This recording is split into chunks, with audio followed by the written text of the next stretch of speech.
sobre tudo e sobre todos. Aleluias, aleluias. Quero falar com você nessa noite, ainda de algo muito forte que Deus ministrou primeiro ao meu coração. O tema dessa palavra, não vou chamar nem de reflexão, mas de ministração. Nosso maior amigo, nosso maior inimigo. Pastor, que tema é esse? Nosso maior amigo, nosso maior inimigo.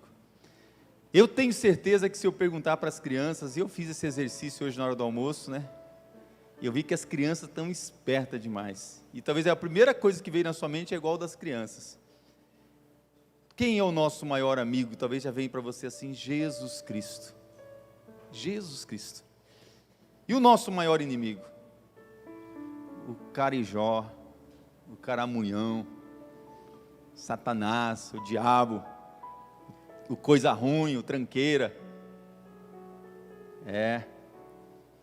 Apesar de a gente pensar sobre isso, porque talvez é isso que vem na mente da maioria de nós, na verdade o que eu quero falar com você está intrínseco nisso, mas você não está errado em pensar assim.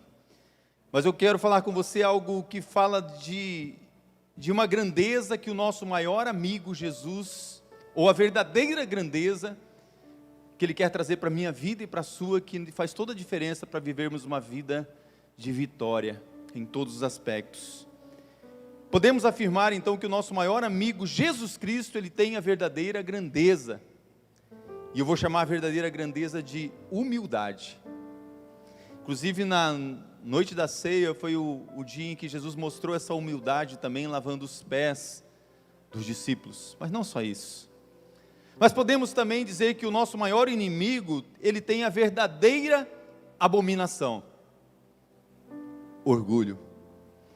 Se o nosso amigo Jesus, ele tem a verdadeira grandeza, que é a humildade, o nosso inimigo maior, ele tem a maior abominação, ou a verdadeira abominação, que se chama orgulho. E eu quero falar justamente com você um pouco sobre isso, sobre humildade versus orgulho, a batalha da humildade contra o orgulho. E ela é nossa batalha. Eu costumo dizer que humildade não é fraqueza, ela é força sob controle.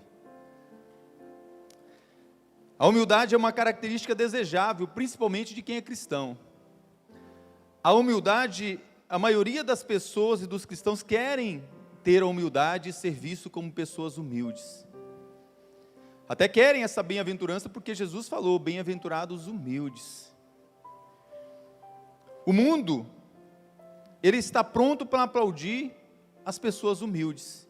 Até o mundo deseja a humildade. Mas infelizmente você sabe que muitas vezes o mundo está aplaudindo, maiores das vezes, ou na maioria das vezes, os orgulhosos. Apesar de admirar a humildade, o mundo valoriza muitas vezes, e parece que essa é a realidade do mundo, o orgulhoso. No mundo dos negócios, por exemplo, é comum que os maiores executivos trabalharem duro, fazendo qualquer coisa para suas empresas prosperarem. Mas pasmem vocês que até mesmo os grandes executivos têm descoberto isso, e até usado hoje muito a questão dos coaches, através dos grandes homens de Deus que hoje estão ministrando para as empresas, pessoas de Deus mesmo estão ministrando, e as pessoas estão descobrindo que mesmo os empresários de maior sucesso, dentro do reconhecimento que há dentro dos seus funcionários, dos seus empregados, é aquele patrão que se mostra simples, humilde, e que caminha no meio deles, apesar de todo o sucesso que tem. A humildade, ela é valorizada até mesmo pelo mundo. Pasme você, onde o inimigo jaz. Isso não te chama a atenção?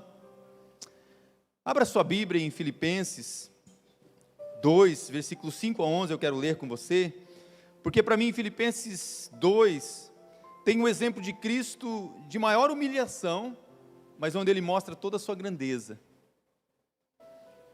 Filipenses 2, de 5 a 11.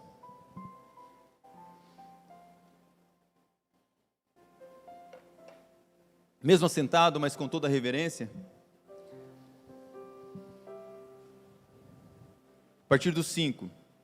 Tenham entre vocês o mesmo modo de pensar de Cristo Jesus, que mesmo existindo na forma de Deus, não considerou o ser igual a Deus, algo que deveria ser retido a qualquer custo.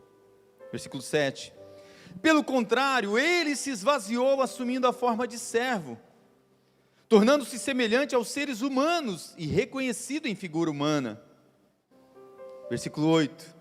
Ele se humilhou, tornando-se obediente até a morte, e morte de cruz. Por isso também Deus o exaltou sobremaneira, que lhe deu o nome que está acima de todo nome, para que ao nome de Jesus se dobre todo o joelho, nos céus, na terra e debaixo da terra, e toda língua confesse que Jesus Cristo é o Senhor, para a glória de Deus Pai. Se você pegar o dicionário e procurar lá sobre humildade e conotação, vai dar com humilhação. Humilhação é literalmente o ato de ser tornado humilde, ou seja, alguém que se tornou humilde perante outro ser que tinha devida superioridade.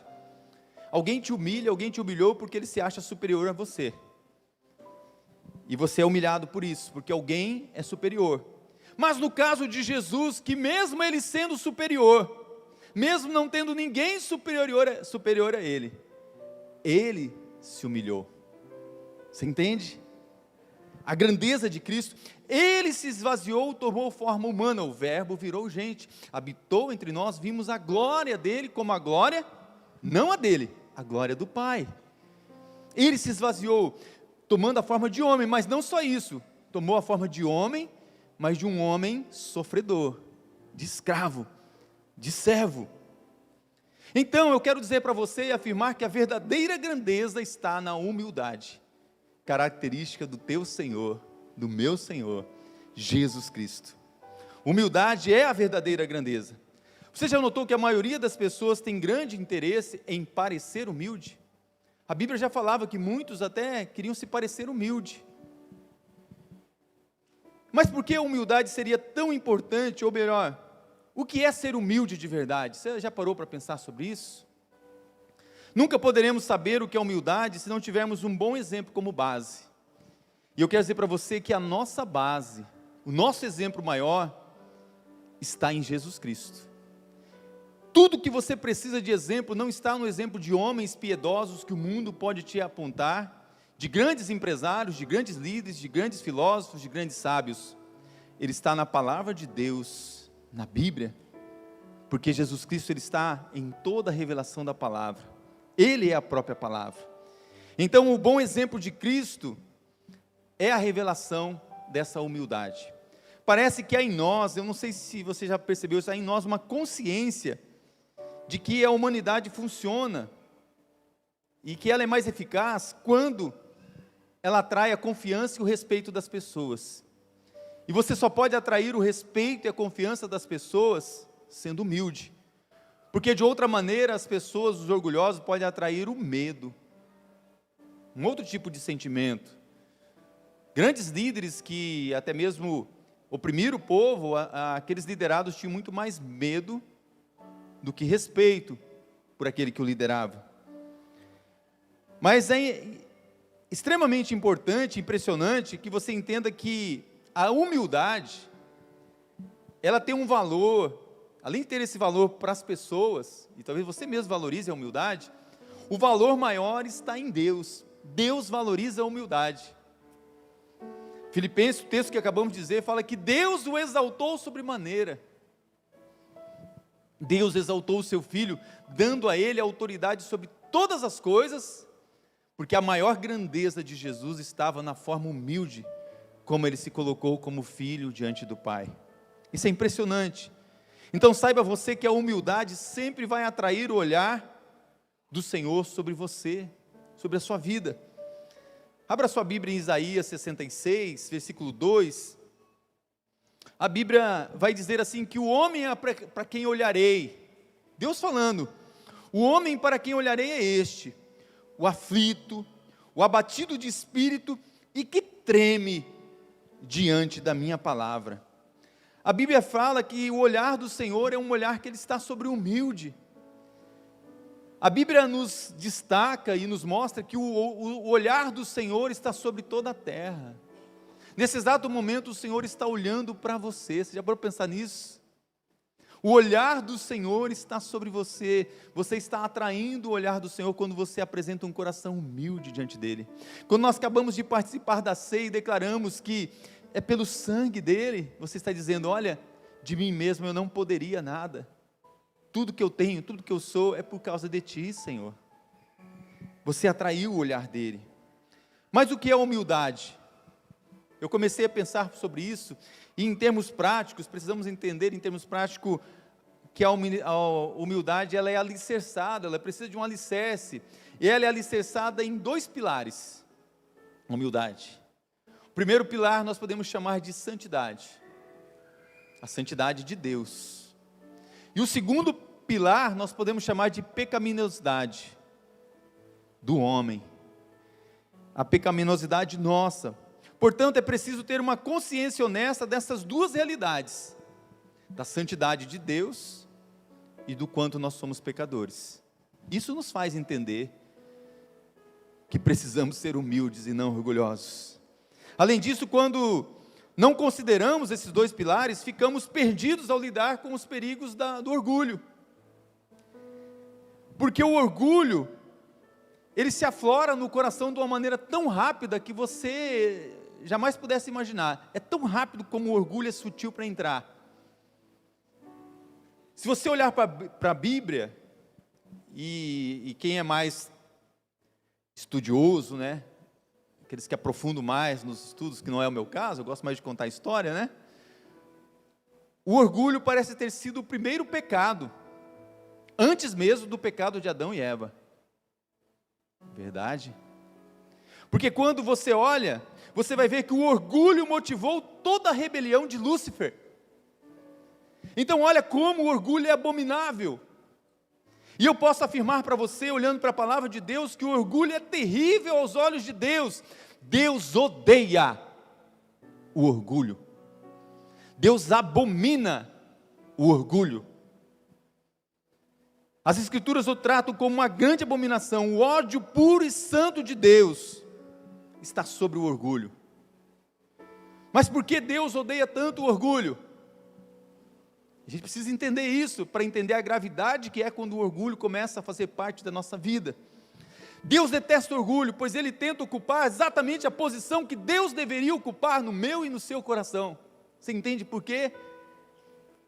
Lúcifer, com 1/3 dos anjos, se rebelaram contra Deus, porque eles queriam ser iguais a Deus, queriam a posição de Deus, a mesma glória de Deus, o mesmo reconhecimento de Deus. Quando seres humanos pecadores mostram o seu orgulho, eles desejam o prestígio e a posição de Deus, é isso que está dizendo.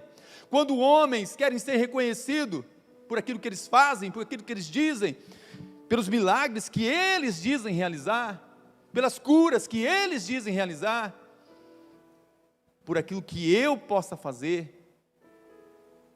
é abominável diante do Senhor. E quando achamos que não precisamos de Deus, e não somos dependentes dEle, é aí que o orgulho está, é aí que o orgulho entra. Estamos nos colocando em uma condição de disputa com Deus pela supremacia. Eu quero governar, eu sei o que é melhor. Deus, o Senhor não sabe de nada. Sabe, filho, filha, quando você chega para o seu pai, para sua mãe e fala assim: pai, mãe, você não sabe de nada? Cuidado, é muito perto disso, porque o seu pai e sua mãe foram colocados como guardiões do seu coração e da sua vida, e os filhos que honram os pais, têm bênção sobre a sua vida. É muito sério isso. Por isso que João Calvino, ele disse algo muito forte, ele diz assim: Deus não suporta ver os seres criados usurpando sua glória, ainda que aconteça no menor grau. Deus não suporta homens tentando pegar a glória que é de Deus, ainda que seja num grau tão pequeno, tão ínfimo.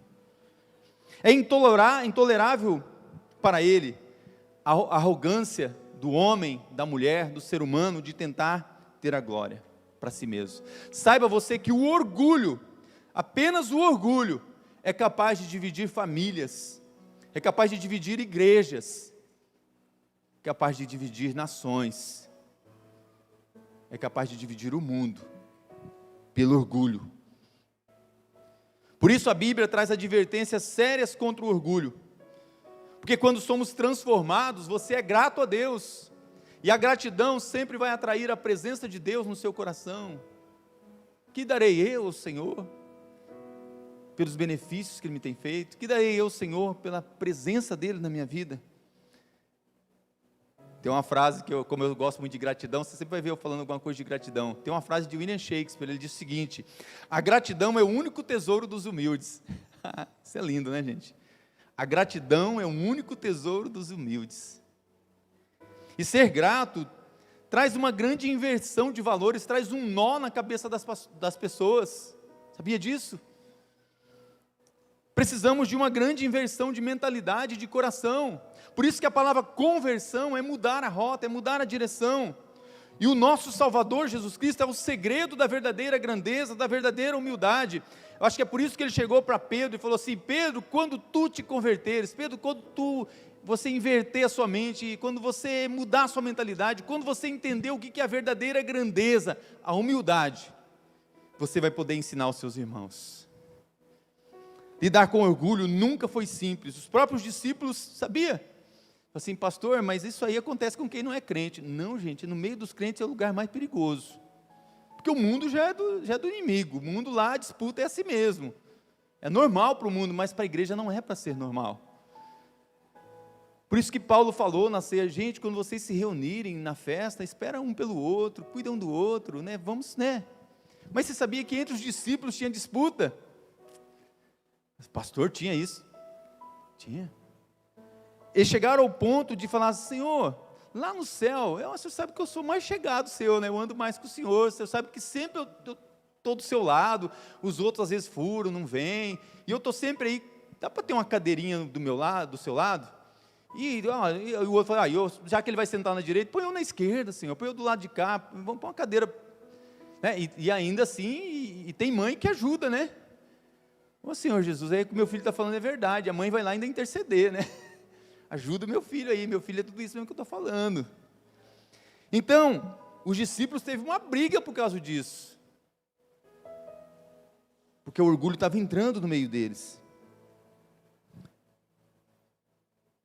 Muitas vezes nos achamos especiais e Deus trabalha na nossa vida. Eu até confessei, eu vou confessar um pecado meu, irmãos. Eu tenho que confessar, né? Eu estava já me achando assim super especial para Deus, que eu não tinha pego Covid ainda. Foi só eu, Senhor, né? Agora tem gente que fala assim: eu nunca peguei, é que você não fez exame, você já pegou e nem sabe. Mas Deus trabalha para a gente reconhecer que a gente não é nada, porque Jesus conhece, Deus conhece o meu coração e o seu coração, Ele conhece a gente. Jesus conhecia o coração deles como conhece o seu coração. Inclusive Jesus falou, você pode conferir lá em Marcos 10, Jesus falou em Marcos 10, 43 a 44, Jesus disse assim, falando para a gente agora, para você crente, para você que tenha a palavra, para você que acabou de participar da ceia do Senhor, você que está na sua casa aí, olha o que Jesus falou, a partir do versículo 43 de Marcos 10, mas entre vocês não é assim, pelo contrário, quem quiser tornar-se grande entre vocês, que se coloque ao serviço dos outros, e quem quiser ser o primeiro entre vocês, que seja o servo de todos. Um dia alguém me questionou, vou pegar aqui, um dia alguém me questionou, falou assim, pastor, por que o seu cálice, hoje não está nem o maior, por que o seu cálice é o maior? Primeira vez que eu entreguei para o pastor Fábio, ele assustou, porque eu falei, para quem muito é dado, muito mais será cobrado. E quem decide obedecer ao chamado do Senhor para ser um pastor, tem que ser o primeiro a servir, tem que ser o primeiro a lavar os pés, tem que ser o primeiro a cuidar, tem que ser o primeiro a se doar.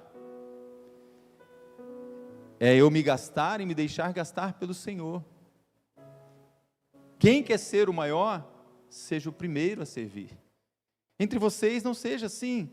Quem quiser ser o primeiro entre vocês, que seja o servo. Então, o maior é aquele que serve. para aprendermos a verdadeira humildade, precisamos entender a morte de Cristo, ou entender o que Jesus fez por mim e por você na cruz do madeiro.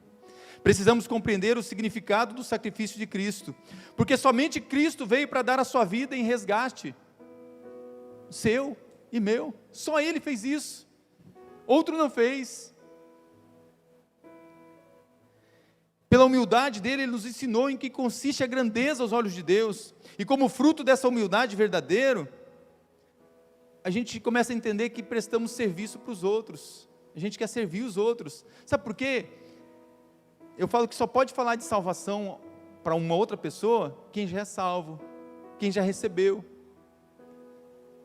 Eu costumo dizer que só quem passou pelo vale pode falar de como é o vale. Só quem subiu na montanha pode falar de como é a montanha. Só quem passou pelo luto tem uma autoridade maior para falar sobre o luto. Isso se aplica quando somos resgatados por Cristo do cativeiro do pecado. Mediante as boas novas do Evangelho, Cristo nos convence do nosso pecado de corrupção e nos dá a promessa que Ele nos livrará da prisão, do nosso orgulho e da morte eterna. Você sabe por que muita gente vai para o inferno? Pastor, vai muita gente para o inferno? Vai, porque muita gente não quer abrir mão do seu orgulho. Você não pode salvar a si mesmo. Só existe um que pode salvar, e o nome dele é Jesus Cristo. Por isso que o orgulho é abominável. O orgulho quer ocupar um lugar que é de Jesus. Porque o diabo, ele não se apresenta claramente. Hoje em dia você vê que o diabo está até se escondendo. É difícil agora, né? Cair um possesso endemoniado, porque ele já cair ali, ele já sabe que ele já se entregou. Então ele tenta maquiar, se esconder. Eu falo que o ataque muito maior agora de Satanás está aqui no campo da mente das pessoas, campo mental. Somos perdoados do nosso orgulho e transformados em servos humildes do Evangelho e da igreja, por causa do sacrifício de Cristo. Que morte poderosa, irmãos, que morte maravilhosa, uma morte que traz esperança. A morte de Cristo traz vida, a cruz liberta e transforma o egoísta em um servo humilde, praticante da verdade e valoroso aos olhos de Deus. Você já se perguntou? Vou falar para aqueles que entendem o que é ser fiel e o que é ser liberal para ofertar. Meu Deus, o que faz eu, 42 anos de igreja, e dar o dízimo? Será que eu sou tão tolo assim? Tão idiota assim? O que faz você dar o dízimo? O que faz você ofertar? Você é um tolo? Você é um idiota? Está dando dinheiro para o pastor, para a igreja, como as pessoas falam para você? Que se falaram para você, saiba que falaram primeiro para mim. E para o pastor é pior ainda. Você entende? Louve a Deus se você é um dizimista e um ofertante, é porque você entendeu o que é ser humilde diante daquele que te dá todo o recurso que você tem. Tudo que chega na tua mão é porque Ele te deu. Você entende? É por isso que vale a pena. Eu voltaria atrás lá, quando eu comecei a dizimar com 12 anos de idade, continuaria dizimando e ofertando. Ei, ladrão, para de roubar o Senhor. Pô, pastor, você veio? Não, eu não sei, eu não fico olhando, irmãos, quem que dá dízimo, quem que não dá, pode ter certeza disso. Mas Malaquias fala, vós roubais ao Senhor. No que, Senhor, roubamos? Não sendo humilde, não entregando a mim o seu dízimo e a sua oferta. É por isso que o seu saquetel é furado.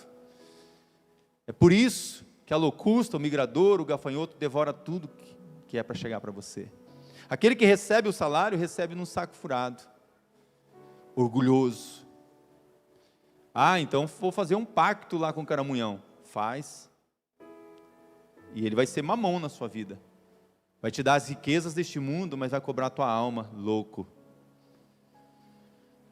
Então a nossa grande busca deve ser a busca pela prática da verdadeira humildade. Irmãos, precisamos ser como Jesus, praticantes da verdade. Por isso que Jesus no dia da ceia, foi lá, que, se você entender o contexto, era para Jesus ser recebido ali naquele lugar de ceia, e com toda a pompa, com todo o cuidado, porque ele era o rabi, ele era o mestre. Não fizeram assim, mas Jesus pegou o lugar de escravo. Ele foi lá, pegou uma toalha, pegou uma bacia, e ele começou a lavar os pés dos discípulos. Diante do maravilhoso exemplo de Cristo, não podemos ser insensíveis. É possível admirar a humildade e ao mesmo tempo permanecer orgulhoso? Sim.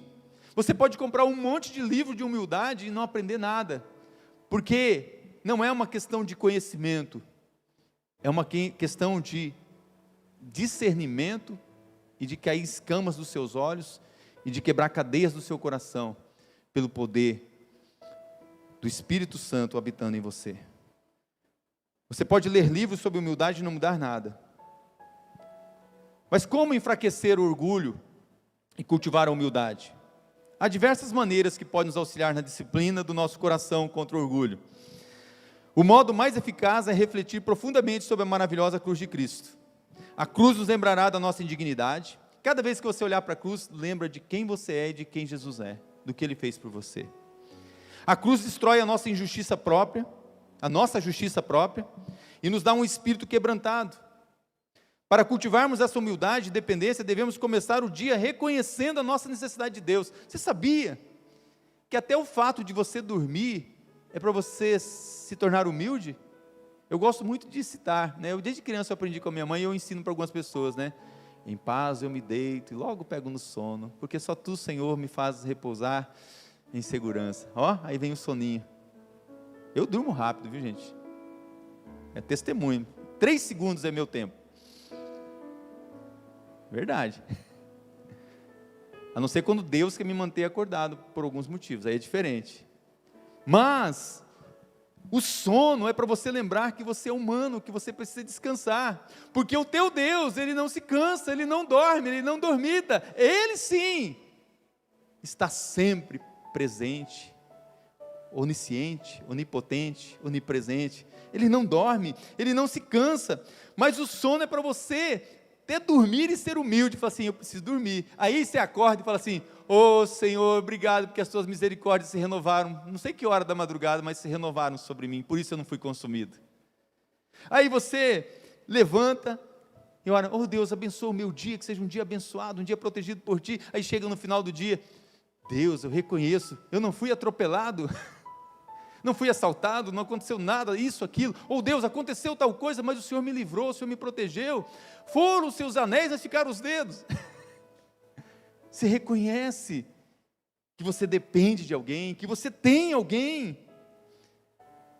Precisamos cultivar a humildade. No fim do dia também devemos atribuir glória a Deus pela condução dos acontecimentos do dia. Você tem dado glória a Deus pelos acontecimentos? Nós precisamos de descanso. Teu Deus não dorme. Nesse mesmo sentido, para cultivo da humildade, e eu quero desafiar você, a nossa escola bíblica vai voltar, amém? Com força, o mimo vai voltar, aleluia!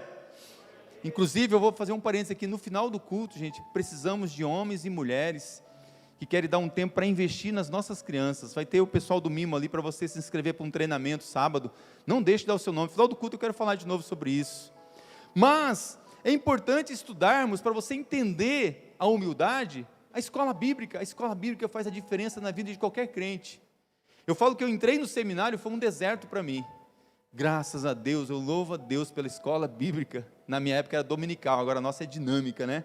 Porque ali eu aprendi as coisas que eu quero incentivar você, que é importante estudarmos os atributos de Deus e as doutrinas da graça e do pecado, porque a gente vai entender, se a gente entende os atributos de Deus, quem é Deus, e as doutrinas da graça de Deus sobre o pecado, sobre a minha vida, eu vou aprender a ser mais humilde, porque eu olho para os atributos de Deus e olho esse Deus, Ele é santo, Ele é justo, Ele é poderoso, e Ele também tem característica dos atributos dEle, que é de amor, de santidade. Aí eu olho para a graça dEle sobre a minha vida, porque as diferenças entre nós e Deus ficam em destaque nessas doutrinas. Quando a gente entende quem é Deus, os atributos dEle, e a gente entende como que a graça dEle nos alcançou, a gente se coloca no devido lugar, meu irmão e minha irmã, e a gente entende quem é Deus. É incrível perceber as evidências da graça de Cristo na vida do seu povo.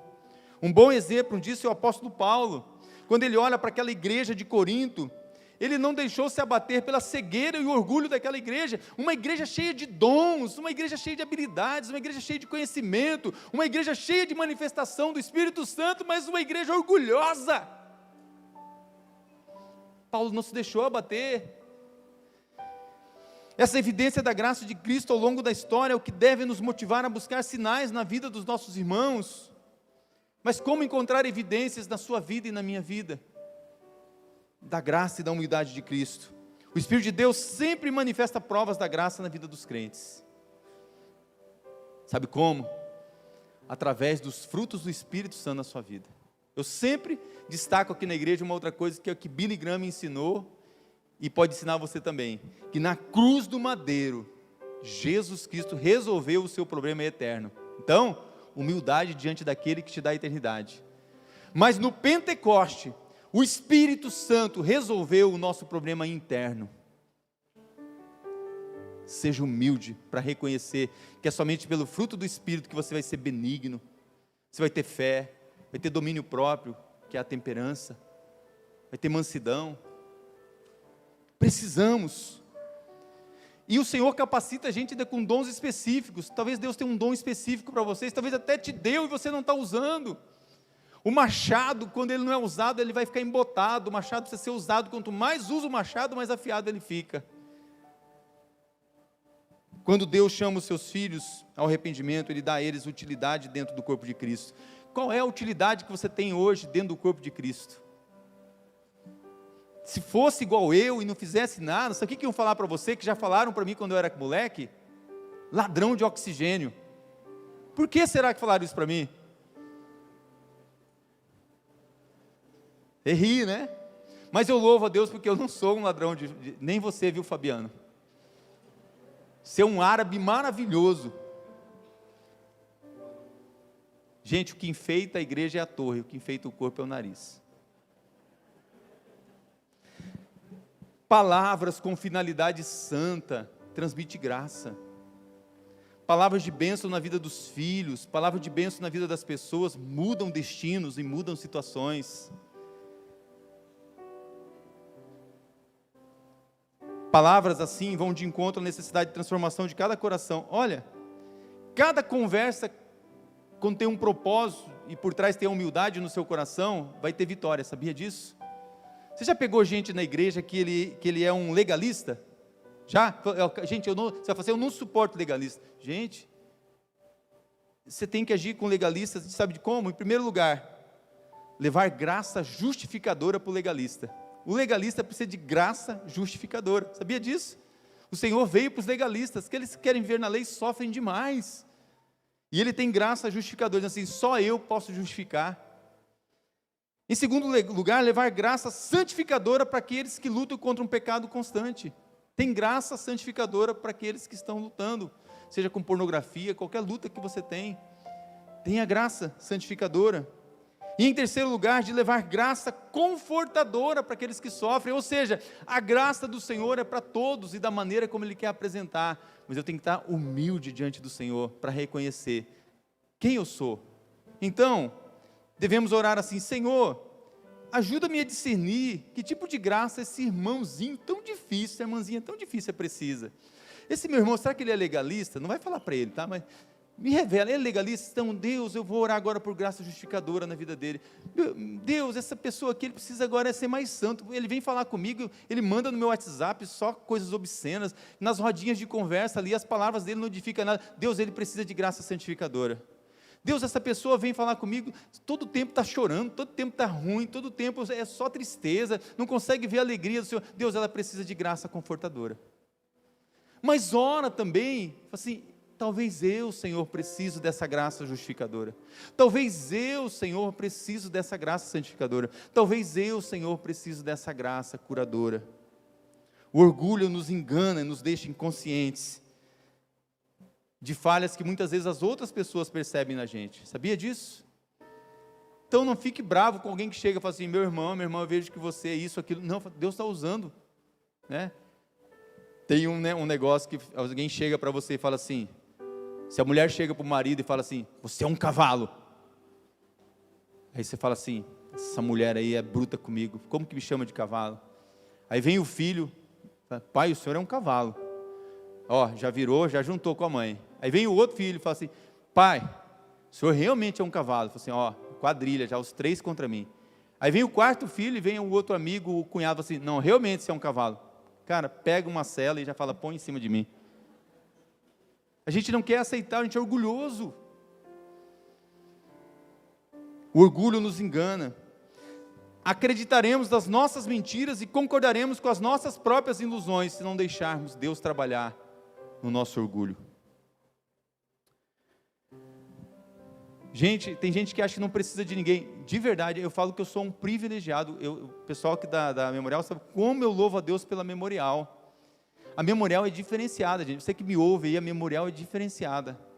A Memorial tem líderes maravilhosos, diáconos maravilhosos, uma equipe pastoral maravilhosa, de verdade.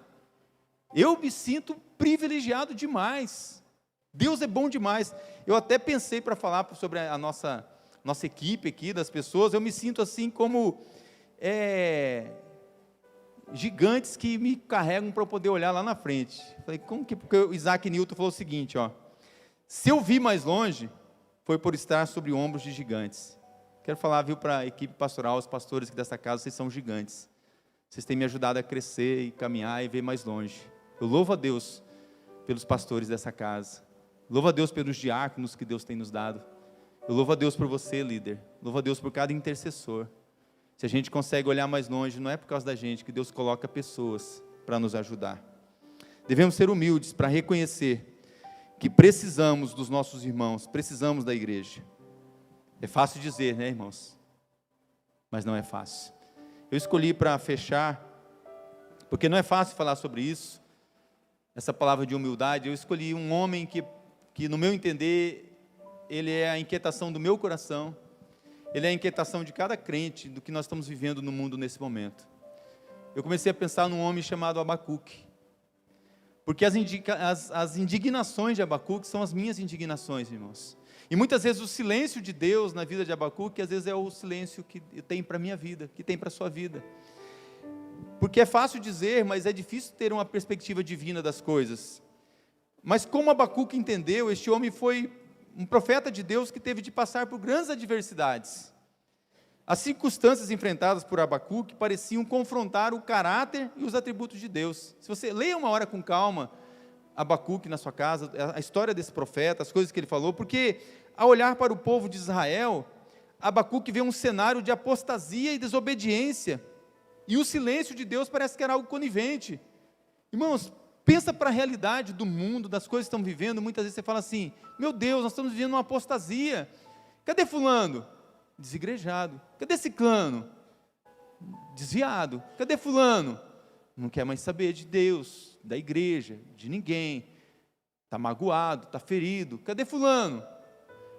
Um enfraquecimento da fé, uma apostasia, uma desobediência, e parece que muitas vezes há um silêncio de Deus. Seja sincero, você sabe do que eu estou te falando. O silêncio de Deus não quer dizer que Deus não está trabalhando, não está falando, mas é a lição de Abacuque, porque no entanto, para o desespero de Abacuque, a palavra de Deus viria de uma situação alarmante, e às vezes a gente quer ouvir de Deus só assim, vai melhorar, tudo vai ficar bem. E se Deus fala assim, você quer que eu fale? Eu vou falar, vai piorar, a coisa vai complicar, o meu juízo vai vir sobre a terra. Sabe, os caldeus, eles são violentos, sanguinários, eles vão vir com tudo contra vocês. Irmãos, o mundo odeia vocês, o mundo nos odeia, o mundo vai odiar vocês, mas o Senhor é por nós, e o Senhor está conosco. A palavra de Deus viria em seguida de uma situação alarmante de juízo, a cidade seria destruída. Diante desse desconforto, Abacuque dirigiu diversas reclamações e indagações para Deus. Pode ler lá em Abacuque. É que às vezes você não tem coragem de reclamar para Deus, então não murmura, mas você pode reclamar, irmãos, reclamar assim, em oração, Deus, está difícil, Deus, está doendo, eu não aguento mais aquele meu trabalho, uma perseguição lá, Deus, eu vou dar aula lá, está difícil, Deus, na minha universidade não está fácil, Deus, em todo lugar que eu vou, está complicado, na igreja está difícil, Deus. Ele reclamou, fez indagações para Deus, como se fosse, Deus estivesse até indiferente à aflição dele. Mas sabe o que Deus disse em resposta a Abacuque? Você pode ler lá depois. Deus deu uma resposta curta, verdadeira e objetiva. Falou assim: Abacuque, o justo viverá pela fé. Seja humilde, Abacuque. O justo viverá pela fé. Lutero, aprendeu isso bem legal, O justo viverá pela fé. Assim o Senhor mostrou a verdadeira chave para ganhar uma perspectiva divina nas circunstâncias difíceis da vida: fé. Fé. Foi esse modo que Deus ensinou a Abacuque que seus propósitos sempre prevalecem, porque o Senhor ia dizer depois para Abacuque: olha, pois a terra se encherá do conhecimento e da glória do Senhor, como as águas cobrem o mar. Tenha fé. Toda a terra se encherá do meu conhecimento. Sabe as águas que cobrem o mar? Assim o meu conhecimento vai encher toda a terra. Por fim, Deus trouxe consolo ao coração de Abacuque. Sabe o que mais Deus disse para ele? O Senhor está no seu santo templo, cale-se diante dele. Você pode reclamar, você pode falar com Deus, mas Deus vai falar para você, Deus vai te responder. E seja humilde para ouvir a voz dele e saber que ele está falando com você. Sabe o que aconteceu? Aquele homem antes confuso se tornou confiante em Deus e seguro. Em nome de Jesus eu quero profetizar que a partir de hoje, você entender que todo orgulho precisa sair da sua vida, da sua mente, do seu coração, e você vai ser humilde. Isso vai tornar você confiante e seguro em todas as coisas. Sabe por quê? Quando Abacuque entendeu isso, 3 coisas ele fez. Ele orou a Deus, ele esperou em Deus e ele se alegrou em Deus. Ele orou a Deus, ele esperou em Deus e ele se alegrou em Deus. De maneira humilde, ele entendeu a verdadeira grandeza, sendo humilde. Posso dizer que ele se tornou um profeta excelente, um adorador por excelência, um homem por excelência. Abra sua Bíblia em Abacuque para a gente encerrar. Já quero chamar a equipe de louvor para a gente estar orando. Um texto que você conhece, vai lá em Abacuque 3, para a gente encerrar.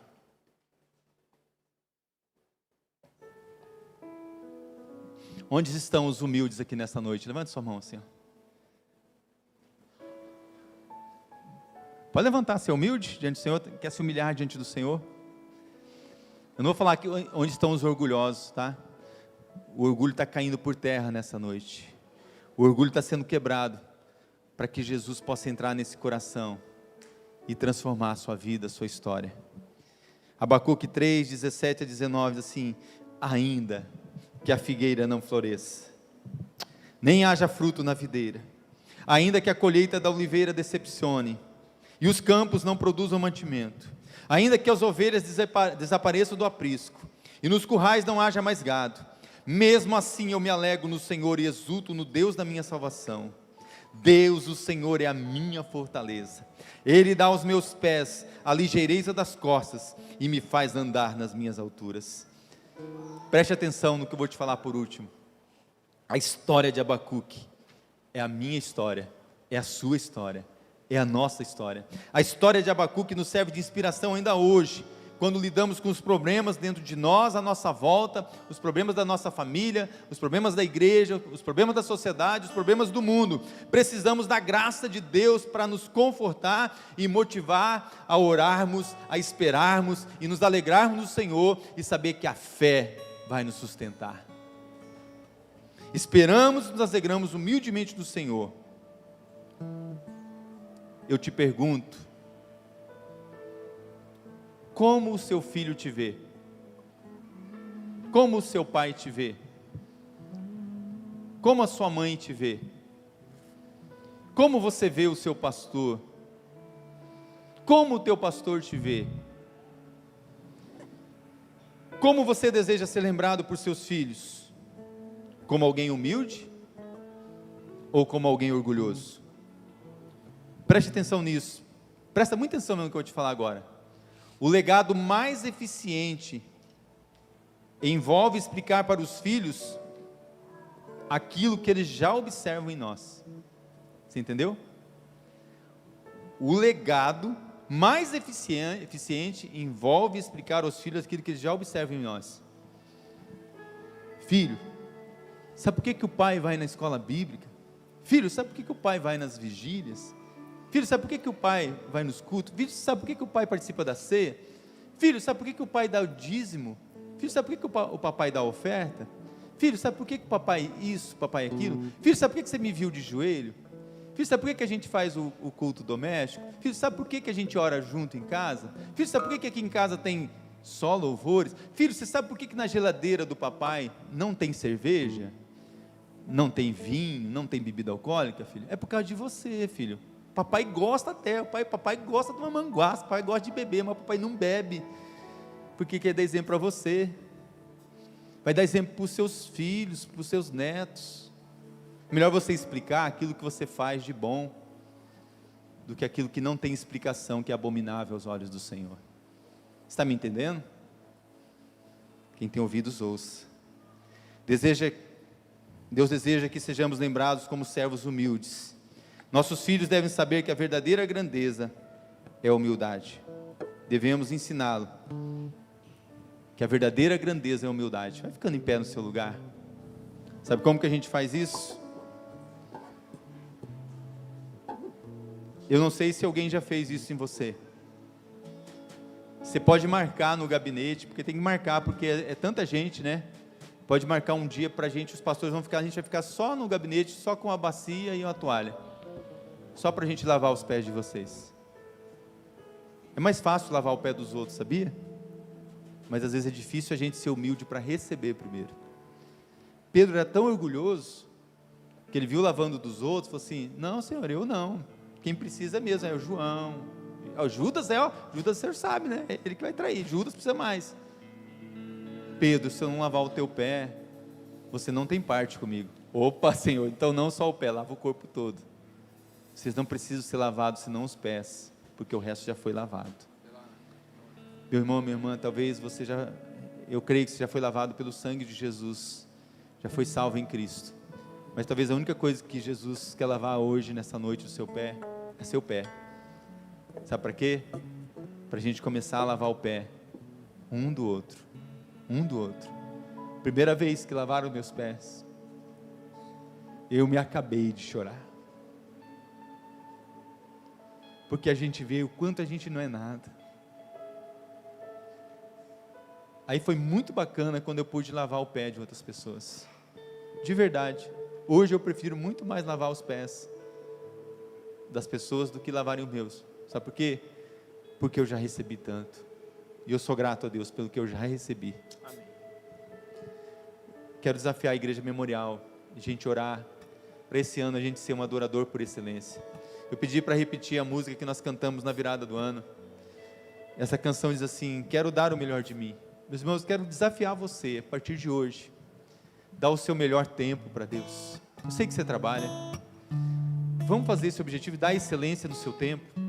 Que tempo que eu vou oferecer para Deus? Vou dar o meu melhor. Sabe aquele tempo que você gasta para as suas coisas? Eu vou dar para o meu Deus agora esse tempo. Eu vou dar o meu melhor para cuidar, ajudar as pessoas no mimo. O mimo está precisando de gente, né? Está ali a Isabel, depois você pode ir lá para o fundo, lá vai ter tanta gente lá que você vai falar assim, gente, tem muita gente, vamos fazer outra. Então o mimo, a recepção, os homens que cuidam do estacionamento, coisa simples, gente. Vamos deixar você guardar o copinho, porque coisa simples Deus quer de você. É nas coisas simples que os milagres vão acontecer. Quero dar o melhor de mim, seja o melhor. Quando você vai dar o seu dízimo, a sua oferta, Deus, eu quero dar o meu melhor. Meu sonho é ver você entregando um dízimo muito alto, sabe por quê? É sinal que está entrando muito. Está entendendo? Quero dar o meu melhor dízimo, a minha melhor oferta. Quero oferecer sacrifício de louvor. Quero ser bem mais do que já sou, um adorador por excelência me tornar. Eu não vou me importar com o que vai acontecer. Eu só quero te exaltar. Tu és a razão do meu viver. Vamos adorar o Senhor e declarar? Adorador por excelência. E depois nós vamos orar. Quero dar o melhor de mim. Erga suas mãos, adore o Espírito Santo.